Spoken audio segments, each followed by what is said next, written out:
What is happening, guys? COD Kid here, coming at you with some information about the Ryzen 5000 CPUs. Today, I've acquired the Ryzen 5 5600X. And honestly, I've been having a pretty good time, and I'm going to be comparing that today against the i9 10900K in gaming, because that's what they've been telling us. And I've been running with the Ryzen 5 2600X for like 3 years now. And I was curious, what is the big performance in leaps when it comes to 1080p gaming? As 1080p will be less bound to GPU intensive tasks, let's see how well the Ryzen 5 5600X versus a 10900K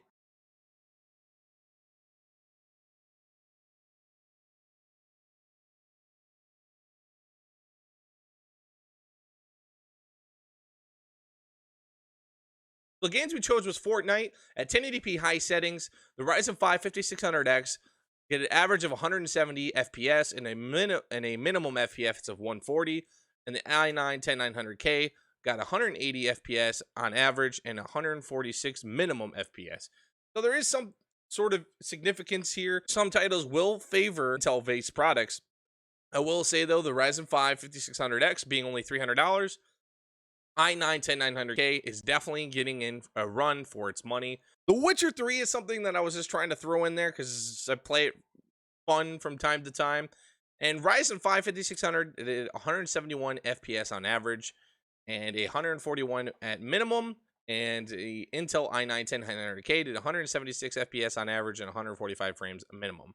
So yeah, not much to be said there, although paying $230 extra for a i9 10900K is making Intel look expensive. Shadow of the Tomb Raider at 1080p high settings. The Ryzen 5 5600 did 154 frames on average and 121 minimum.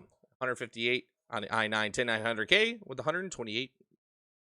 Control at 1080p. The Ryzen 5 5600 did 129 FPS on average with a 99 minimum. And the i9 10900K is 135 FPS on average with 100 frames per second minimum. Assassin's Creed tend to be a little bit more CPU dependent. 131 frames on average for the Ryzen 5 5600X with a 99 frame minimum. i9 10900K, 139 frames on average and 105 minimum. And I will say this game is definitely more CPU dependent than most games, but it played pretty well, honestly. So yeah, that's the benchmarks I could do quickly for this video. The Ryzen 5 5600X seems to be the best performance to dollar ratio compared to an i9 10900K, although it does win pretty much against a $300 CPU. But if you guys are going for more core performance, I did enjoy upgrading from the Ryzen 5 2600X to a newer Intel CPU, I did enjoy the Ryzen 5 2600X footage from the Ryzen 5 5600X, and honestly, it's night and day. I'm getting about 40% FPS percentage compared to what I was getting with my Ryzen 5 2600.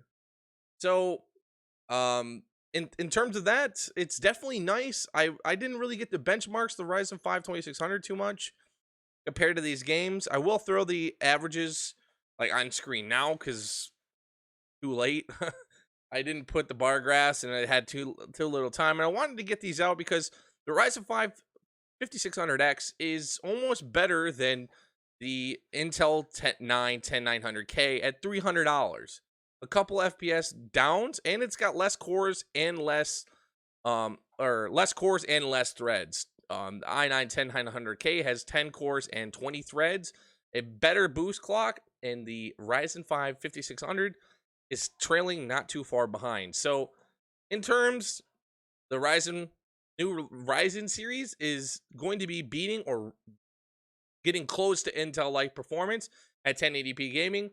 Although I haven't really tested 4K really much. I did 1440p a little bit, and it's more GPU dependent, so there's not really much in change in terms. The i9 10900K and the Ryzen 5 5600X. So if you guys are looking for an upgrade, especially coming from Zen Plus architecture of the Ryzen lineup, I definitely recommend it. Now is the time to upgrade.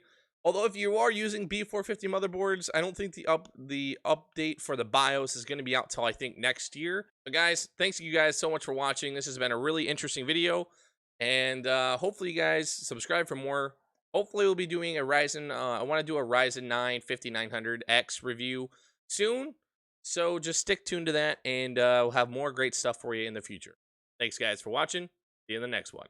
Peace.